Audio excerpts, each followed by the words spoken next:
the Dogs and the Vols. Kriby Smart versus Josh Heupel at Neyland. The fact this game is in the afternoon is too bad because a night atmosphere at Neyland would have been incredible. We understand A&M, Notre Dame, LSU versus Florida. Apparently, those are bigger games than the SEC Blue Bloods of Georgia versus Tennessee, and that is okay. It's still going to be a great environment. Now, we have to start, of course, with the road team, the Georgia Bulldogs, because Gunnar Stockton is them in a very good spot. Obviously, 2-0, not great opposition the first couple of weeks, but he has operated the offense at a high level. This will be different from any environment he has ever played in, because you haven't played in that stadium. I know you played in a college football quarterfinal game against that Notre Dame defense, but you haven't faced a place where we can almost guarantee you we're going to see 2 or 3 pre-snaps. Doesn't need to be a night game there in Knoxville. The crowd is going to bring it. 103,000 people going absolutely bonkers. A few thousand of them will be Georgia fans, but the majority of that are going to be in that beautiful colored orange. Some people might say Georgia Bulldog fans, they like the red more, don't like the orange so much. Gunnar Stockton, though, has the weapons on the outside. Obviously, we've seen a little bit more production out of the wide receivers. They've played a little bit better. Again, this is a Georgia team that has been reliant on the run game for a long time when they have been at their best. They've been running the football well. That goes right on par with what Gunnar Stockton does well in their game plan into this game. I expect nothing besides giving Gunnar Stockton a great chance to run the ball 10, 11 times, let him use his legs, as well as Frazier. Nate Frazier is one of the premier backs, one of the best running backs in the Southeast Conference. I would be upset. I would be shocked if they did not give a chance for Nate Frazier to carry this football a dozen or more times. He has the elite traits. We saw him last year rush for over 700 yards behind an offensive line, behind an offense that did not play at all well. I'm not going to talk about the defensive coordinator, the offensive coordinator. It just doesn't need to be said. I know how Georgia fans feel about their offensive coordinator. They've spoken about it at length, but I believe that he's done a pretty good job. It doesn't need to be named. Just going to say, I think that they're going to run the football well. Now, Tennessee, let's go into Joey Aguilar because his level of play has been good. I just think that the quality of opposition factors into that somewhat. You're playing against Bolden, you're playing against Allen, Modozi on the line. This is going to be a different level of defense than what he's seen at any point in his college football career. Now, Aguilar, of course, he brings a high amount of athletic ability. He's good in the pocket. He had, 5 rushing touchdowns the past couple of years before he came over to Tennessee. But against Georgia, you need an element that is going to get them off their toes, that gives you an edge. And we remember this game a couple of years ago when Tennessee was the #1 team in the country after they beat Alabama. They could not get good field position. Field position will be key. So if you're Aguilar, you have to get positive yards. You can't be thinking a touchdown on every single drive because that's just not possible against the Georgia Bulldog defense. You're not going to be able to do that. You have to be able to move the football. Now, Chris Brazzell has looked great on the outside. I think he's the #1 weapon. He's my favorite wide receiver for Tennessee. I get him the football early and often. I find a way to dump the ball off and get him opportunities to get Brazzell going. There's no Brew McCoy there anymore. There's no Deontay Thornton. Before that, there was Cedric Tillman and Jalen Hyatt. Great weapons. Brazzell can be that guy for Tennessee. He has the opportunity to do that and continue to have good production. Now, against East Tennessee State, they were able to balance the run game. Thomas and Bishop, and the week before that, they were able to get the production out of Thomas and Bishop running the football. I think that Tennessee is going to come out and have somewhat of a balanced attack between these two guys splitting the carries and Joey Aguilar having a necessity. He has to be accurate. His completion percentage needs to be at around 70%. They need to pick up yards on first and second down. When you play against Georgia, your margins are so much smaller. Think about it in the sense of when you're a national championship team, it's not just you have better players than everybody else. I mean, a lot of those championships, you couldn't say that Georgia, let's say, did they have a way better team? They had more draft picks than the Buckeyes that particular year when they beat them in the semis. They were better than TCU.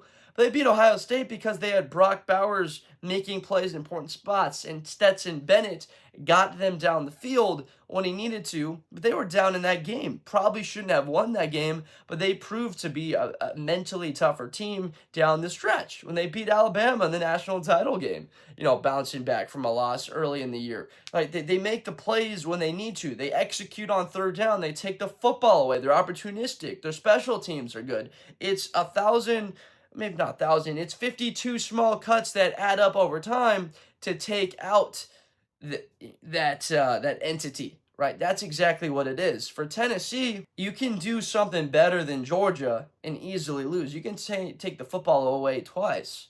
You can take Gunnar Stockton's legs out of the game. It's not like a Bill Belichick style team. We're going to take away their threat, right? Their quarterback, he's mobile, take that away. They got Tyreek Hill on the outside. We're going to take that away. For Tennessee, there's not that factor. For Georgia, you have to do everything well. You have to block well. You have to tackle well. It's the fundamentals. Special teams have to be good. You can't miss a field goal. Fourth down, you got 4th and 1. You have to convert those. When it's 3rd and 11, you got Stockton in the pocket and you got him bottled in. He needs to go down because those extra yards in field position are going to be important in this type of game. You're going to ask me what my lean is already. I'm going to go with the team that has been tougher in these moments, that has the coach that has gotten his team mentally prepared to the point to be better in those positions. That's so far my lean is. I really believe that this home field advantage is a lot bigger deal. A -7 spread, Georgia being favored by 7 points. They are really putting a lot of stock into who the Dogs have been in the past. I think 7 is too much, to be honest. I see this game being a bit closer, something like 26-21. Georgia being able to ultimately have the ball at the end of the game where they're looking to get a couple first downs to ice it out. That Tennessee makes some plays, maybe even has the lead at halftime. Last year when they met a year ago with Iamaliava, they got off to that 10-0 lead at Sanford. The problem is Georgia doesn't lose games at Sanford, and Carson Beck was able to bounce back. They were able to run the football better. They shut down Iamaliava in the second half. It didn't even feel like it was a close game. It felt over almost at halftime. It just felt like Georgia was going to win that game, that it was never in doubt, that they would bounce back and make the adjustments they needed to against Georgia Tech later in the year. Georgia, that's just what they do. They're able to win games when they're not playing good football. Now, I'm not rooting for any team in this. I was a big fan of Brew McCoy for Tennessee because I played Pony League baseball and I went up against him in basketball when we were younger. So I had a lot of fun watching Brew McCoy go out there and compete at a high level. If you're a Georgia Bulldog fan, you don't know who he is, just think of a guy that does everything the right way, a true competitor, and a hard worker. And, hope to see him in the NFL. And obviously that wasn't the path. The injury ended up being a very serious deal for him, ends up, retiring. But just wanted to share that in the sense that I've watched a lot of Tennessee Volunteer football and a lot more SEC football the last couple of seasons. It led me to see that this matchup means a lot more. It's not just Alabama, Georgia. Obviously, Georgia plays Alabama in a couple of weeks. People are going to maybe be forgetting a little bit about this result. But this is huge. I mean, I'm not going to say what we saw last year, that Georgia and Tennessee, the loser of that game, can make the college football playoff. The margins just aren't there this year. The loser of this game won't be eliminated, but I don't see both of Tennessee and Georgia getting into the CFP. The ACC is too deep. It looks like the Big 12 has a lot of teams at the top that they may be able to slide 2 teams in there. It looks pretty weak there at the bottom, although it is a deep conference. The Big 10 might be seeing 4 teams get in. There's just not enough margin to potentially be a 9-loss team. Like, you're the Tennessee Volunteers, you got Georgia, a couple of winnable games, but then you're staring down the stretch of Bama, Oklahoma with Mateer with a great win against Michigan, and Florida, a way more favorable schedule than what Georgia has. Although Georgia, they get the tough ones at home. Alabama at home. They got Ole Miss at home. They got Florida at home. They got Texas at home. Georgia Tech's at a neutral site. They got a tougher schedule, but they get some of those games at home. Not to mention they also got Auburn. This is a really big matchup. I don't know if Georgia gets into the CFP if they lose. To be honest, they're a 2-1 team, and you still got to play Bama in a couple weeks, even with that result against Florida State. They're going to be mean, tough, and hungry trying to win that. Jackson Arnold and Auburn, Simmons and Ole Miss, Florida even coming off the loss, Texas. Like, there's a lot. I see 2 losses on the schedule besides the Tennessee game. I'll flat out say that. That's the expectation. I see Georgia losing 2 games beyond the rest of the year besides the Tennessee game. So this is ultimately, like, if they lose this Tennessee game, they're not out, obviously, because those losses haven't happened, but it puts them in a real bind where that Bama and Georgia game is almost like a do or die that we're getting week 5. In the sense for Tennessee, they've got a bit more margin. Like, is Alabama, Oklahoma, Florida, like, they have a chance to lose, where you could maybe see them finding a way to navigate to get to 10-2 like they were last season. This is going to be a great game. Again, I saw Georgia. I was a little bit hesitant to come out there and say a prediction because at the beginning I had a lean towards Georgia.